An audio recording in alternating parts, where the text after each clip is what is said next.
네, 여러분 안녕하세요. 경제학장 박사입니다. 김영세 교수님의 게임 이론, 그 깊고 재미있는 세계로 여러분을 안내할 텐데요. 오늘 우리가 함께 파헤쳐볼 주제는 바로 자동차 품질 보증과 비싼 광고입니다. 아니, 이게 게임 이론이랑 무슨 상관이냐고요? 자, 오늘 그 답을 찾아가다 보면요. 우리 눈에 보이지 않는 정보라는 것이 어떻게 시장 전체를 쥐고 흔드는지 그 막강한 힘을 직접 목격하게 되실 겁니다. 그럼 바로 시작해 볼까요? 혹시 여러분 중고차 사본 경험 있으세요? 아니면 주변에서 중고차 샀다가 완전 속았다며 후회하는 이야기 한 번쯤은 들어보셨죠?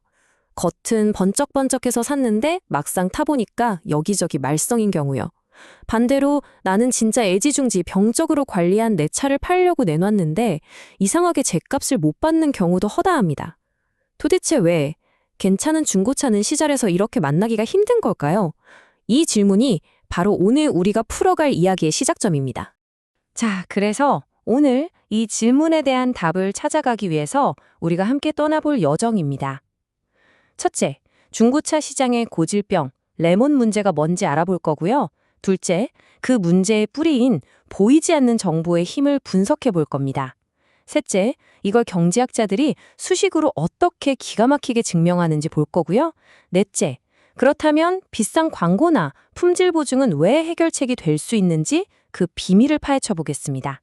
그리고 마지막으로 깔끔하게 핵심 정리하고 우리가 생각해 볼 거리를 나눠보면서 마무리하죠. 자, 첫 번째 순서 바로 레몬 시장 문제입니다. 여기서 레몬 하니까 상큼한 과일이 떠오르시죠? 근데 경제학에서는 전혀 다른 뜻입니다. 미국 속어로 겉보기엔 멀쩡한데 사놓고 보니 결함투성이인 불량품을 바로 레몬이라고 부르거든요.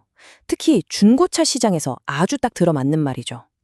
이 간단해 보이는 문제를 경제학적으로 명쾌하게 분석해서 노벨 경제학상까지 거머쥔 사람이 바로 조지 에컬로프 교수입니다. 이 문제의 핵심은요, 정말 너무나도 간단합니다. 바로 이거예요. 파는 사람은 자기 차에 대해 모르는 게 없어요. 사고가 났었는지, 엔진 오일은 제때 갈았는지, 어디에 살짝 긁힌 자국이 있는지까지 속속들이 다 알죠. 그런데 사는 사람은요? 뭘 알 수 있죠? 그저 겉모습 쓱 보고 잠깐 시운전 해보는 게 전부입니다. 그 차의 진짜 속사정은 전혀 알 길이 없는 거죠. 바로 이런 상황. 이렇게 거래하는 양쪽이 가진 정보의 양과 질이 완전히 다른 상태를 경제학에서는 조금 유식한 말로 미비정보 또는 정보의 비대칭성이라고 부릅니다. 그리고 바로 이 정보의 불균형. 이게 중고차 시장에서 일어나는 모든 문제의 시작이자 끝이라고 할 수 있습니다. 자, 그럼 이 보이지 않은 정보라는 놈이 구체적으로 시장에 어떤 영향을 미치는지 경제학자들은 이걸 어떻게 분석하는지 한번 제대로 들여다볼까요? 이제부터 약간의 수학이 나올 텐데 절대 쫄지 마세요. 저 경제학 장박사만 믿고 따라오시면 이게 그 소리였구나 하고 무릎을 탁 치게 되실 겁니다. 자, 시장을 분석하기 위한 아주 간단한 모델부터 세워보죠. 자, 몇 가지 약속, 그러니까 가정을 해봅시다. 첫째, 자동차의 품질을 Q라고 하고 최악은 0, 최고는 1이라고 해보죠. 시장엔 이 품질의 차들이 골고루 있다고 가정하고요. 둘째, 판매자는 당연히 자기 차의 품질 Q를 정확히 압니다. 셋째, 구매자는 개별차의 품질 Q는 전혀 모르고 그저 시장에 나온 차들 평균 품질이 한 이 정도는 되겠지라고 어림짐작만 할 뿐이에요. 마지막으로 구매자는 품질이 Q인 차에 대해 최대 알파 곱하기 Q만큼 돈을 낼 생각이 있다고 해봅시다. 여기서 알파가 1보다 크다는 게 중요한데 이게 무슨 뜻이냐면 구매자가 판매자보다 그 차의 가치를 더 높게 쳐준다는 거예요. 그래야 서로 이윤이 남아서 거래가 성사될 테니까요. 어때요? 아주 상식적이고 합리적인 가정들이죠? 좋습니다. 이제 준비 활동은 끝났습니다. 이 간단한 모델을 가지고 왜 시장에서 좋은 차들은 흔적도 없이 사라져버리는지 그 무서운 과정을 수식으로 명쾌하게 보여드리겠습니다. 이런 논리적인 증명 과정이야말로 경제학의 진짜 매력 아니겠습니까? 자, 이 수식 좀 보세요. 이게 뭐냐면 구매자와 판매자의 속마음을 나타내는 효용함수라는 건데요.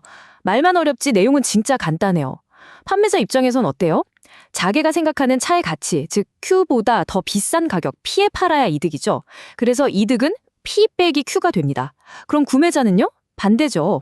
자기가 최대로 낼 수 있는 돈, 즉 알파 Q보다 더 싸게 사야 이득입니다. 그래서 이득은 알파 Q 빼기 P가 되는 거고요. 정말 직관적이죠? 그럼 여기서 여러분께 질문 하나 던져볼게요. 자, 여러분이 지금 차를 사려는 구매자입니다. 근데 저 차의 진짜 품질 Q는 전혀 몰라요. 과연 얼마를 부르시겠어요?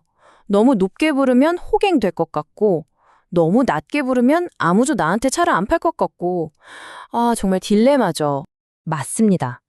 이럴 때 우리가 할 수 있는 가장 합리적인 선택은 에라 모르겠다. 그냥 평균만 가자. 이거죠.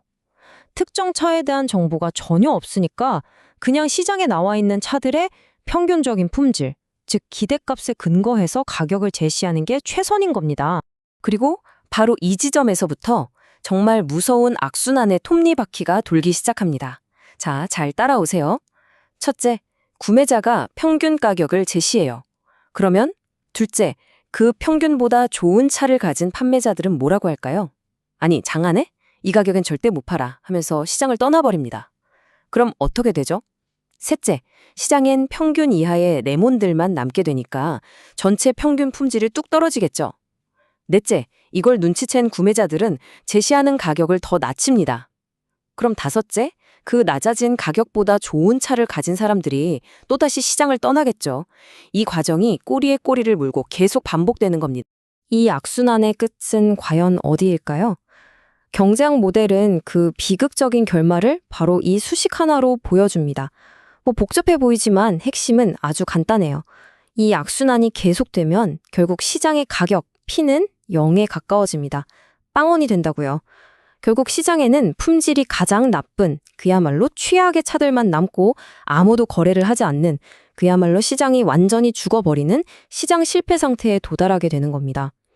정보가 불투명하다는 단 하나의 이유 때문에 모두에게 이득이 될 수 있었던 수많은 거래 기회가 그냥 공중으로 날아가 버리는 거죠. 이거 어디서 많이 들어본 이야기 같지 않으세요? 맞습니다. 악화가 양화를 구축한다. 나쁜 돈이 좋은 돈을 쫓아낸다는 그 유명한 그레셈의 법칙과 원리가 똑같습니다. 중고차 시장에서는 나쁜 품질의 차, 즉 레몬이 좋은 품질의 차를 시장 밖으로 완전히 쫓아내버리는 거죠. 이걸 경제학에서는 역선택이라고 부릅니다. 나는 분명히 좋은 걸 선택하고 싶었는데 결과적으로는 제일 나쁜 것들만 내 손에 쥐게 되는 이 아이러니한 상황 말입니다. 그럼 이대로 시장이 망하는 걸 그냥 보고만 있어야 할까요? 에이, 그러면 경제학이 아니죠. 다행스럽게도 시장은 스스로 이 문제를 해결할 방법을 찾아냅니다. 그 비밀의 열쇠가 바로 신호 보내기, 영어로는 시그널링이라고 하는 겁니다. 자, 다시 한번 입장을 바꿔서 생각해 볼게요. 내가 진짜 좋은 차를 파는 판매자예요. 너무 억울합니다. 어떻게 해야 내 차가 정말 좋다는 걸 구매자에게 증명할 수 있을까요? 그냥 목청껏 제 차 진짜 끝내줍니다 라고 외치면 누가 믿어주나요? 안 믿죠. 개나 소나 다 그렇게 말할 수 있으니까요. 말뿐인 약속이 아니라 뭔가 확실한 증거, 즉 믿을 만한 신호를 보내야만 하는 겁니다. 이렇게 정보를 많이 가진 쪽, 이 경우에는 판매자가 정보가 없는 구매자에게 자신의 숨겨진 정보, 즉 내 차는 품질이 진짜 좋다는 사실을 전달하기 위해 취하는 모든 행동을 신호발송이라고 합니다. 그런데 여기서 정말 중요한 포인트가 있어요. 이 신호는요, 아무나 쉽게 흉내낼 수 없어야 합니다. 즉, 상당한 비용이 들어야만 진짜 신호로서의 가치가 있다는 거죠. 바로 오늘 주제에 나왔던 품질 보증과 비싼 광고가 그 대표적인 신호입니다. 한번 상상해 보세요. 당장 내일이라도 퍼질 것 같은 고물차를 팔면서 제가 1년간 무상 보증해 드립니다 라고 약속할 수 있을까요? 절대 못하죠. 아마 수리비 대주다가 파산할 겁니다. 오직 진짜 품질에 자신 있는 판매자만이 품질 보증이라는 비용을 감당할 수 있는 거예요. 비싼 광고도 똑같습니다. 수억 원을 들여 광고했는데 제품 품질이 엉망이면 어떨까요? 소비자들이 한 번은 속아도 두 번은 안 속겠죠. 그럼 광고비만 날리는 셈입니다. 결국 장기적으로 좋은 품질을 유지할 자신이 있는 기업만이 비싼 광고라는 신호를 보낼 수 있는 거죠. 오랜 기간 쌓아온 브랜드 평판 역시 마찬가지로 아주 강력한 신호가 될 수 있고요. 자, 오늘 정말 중요한 개념들을 많이 살펴봤는데요. 이제 마지막으로 오늘 배운 내용들을 머릿속에 착착 정리하고 이걸 우리 실생활과 연결해서 생각해 볼 점들을 나눠보면서 마무리하도록 하겠습니다. 오늘 이야기의 핵심, 이 표 하나면 딱 정리가 됩니다. 자, 미비정보라는 근본적인 문제가 있었죠. 이것 때문에 역선택이라는 골치 아픈 현상이 생겼고 결국 시장 실패라는 최악의 결과로 이어졌습니다. 하지만 시장은 신호발송이라는 기가 막힌 해결책을 찾아냈습니다. 품질 보증이나 비싼 광고 같은 이런 신호들이 결국 무너져버린 시장의 신뢰라는 다리를 다시 놓아주는 아주 중요한 장치인 셈입니다. 여러분, 이것만은 꼭 기억해 주세요. 정보는 우리 눈에 보이지 않습니다.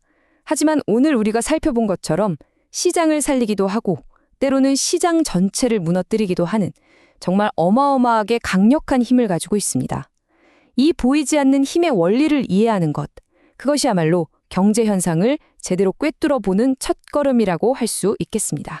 자, 마지막으로 여러분께 재미있는 생각할 거리 하나를 던져드리면서 마무리하겠습니다. 오늘 우리가 배운 이 레몬 시장의 원리가 중고차 시장 말고 우리 주변 어디에 또 숨어 있을까요? 예를 들어 자신의 진짜 능력은 본인만 아는 채용 시장은 어떨까요?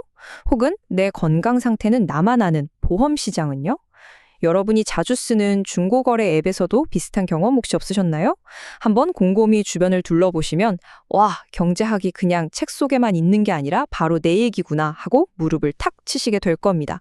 지금까지 여러분의 경제브레인 경제학장 박사였습니다. 감사합니다.